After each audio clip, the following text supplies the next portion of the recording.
बिहारचं गणित आणि महाराष्ट्राचं गणित वेगळं, अंबादास दानवेंचं रवींद्र चव्हाणांना प्रत्युत्तर तर पराभव मान्य, मात्र भाजपकडून सत्तेचा गैरवापर, मतदार यादीमध्ये अजूनही घोळ कायम, दानवेंची टीका.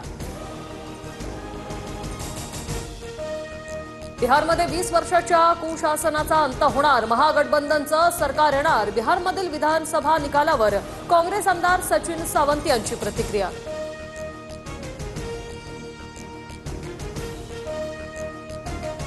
जनतेचं आम्हाला समर्थन, सर्वाधिक जागा भाजपत जिंकणार, बिहारमधील भाजप उमेदवार आणि मंत्री नितीन नबीन यांचा विश्वास. एक्झिट पोल हा कल नाही तर कला आहे, निवडणूक आयोग भाजप झालंय, अतुल लोंढेंची टीका. बिहारमधील विजयानंतर पंतप्रधान मोदी भाजप कार्यालयामध्ये जाणार, विजयाच्या पार्श्वभूमीवर कार्यकर्त्यांना संबोधित करणार. पटण्यातील पक्ष कार्यालयाबाहेर जेडीयू कार्यकर्त्यांचा जल्लोष साजरा, फटाके फोडत मिठाई वाटत आनंदोत्सव.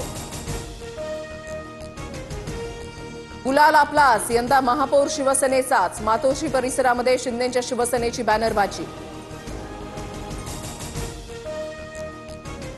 मुख्यमंत्री फडणवीस आणि दोन्ही उपमुख्यमंत्री आज दिल्ली दौऱ्यावर, राम सुतार यांना महाराष्ट्र भूषण पुरस्कार प्रदान करणार.